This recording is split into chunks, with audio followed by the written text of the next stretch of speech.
Class 9-এর ছাত্রছাত্রীদের জন্য যারা সরকারি স্কুলে পড়ে। হ্যাঁ, কিছু বিধবা ভাতা অনেক বাড়িয়েছে আমরা, কিন্তু কিছু বাকি আছে। আর কিছু ওল্ড এজ পেনশন, সেটা আমরা বলেছি আমরা রিভিউ করে ওটা পরে করে দেবো, আমাদের ম্যানিফেস্টোতে বলা আছে।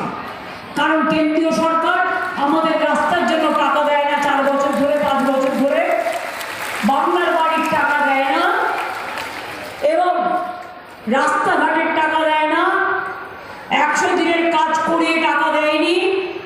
আমরা কিন্তু 100 দিনের কাজ চালু করেছি, তার নাম কর্মশ্রী। আমরা কিন্তু 1,20,000 রাস্তাঘাট তৈরি করেছি আমাদের টাকায়। আমরা 1,20,00,000 বাংলার বাড়ি পাকা বাড়ি করে দিয়েছি। বাদ বাকি যেটুকু আছে আগামী দিন সবার কাঁচা বাড়ি পাকা বাড়ি আমরা করে দেবো আবার আমাদের সরকার যখন ক্ষমতায় আসবে।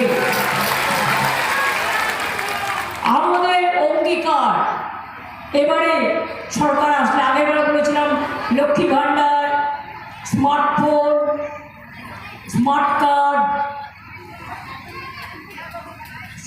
তারপরে স্বাস্থ্যসাথী, সেগুলো করে দিয়েছিলাম। এবারে হচ্ছে লক্ষ্মীদের জয়, স্বনির্ভরতায় অক্ষয়। সেলফ হেল্প গ্রুপের জন্য শপিং মলে 2টো করে ফ্লোর থাকবে, বিনা পয়সায় পাবেন, যাতে এখানকার জিনিস বিক্রি করতে পারেন। যুবদের পাশে জীবিকার আশ্বাসে তারা যাতে চাকরি বাকরি পায়, পড়াশুনো করার জন্য।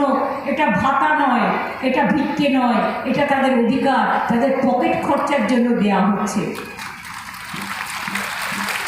আমরা ম্যানিফেস্টো বলি না, আগে করে দেখাই, আগে করি তারপরে বলি।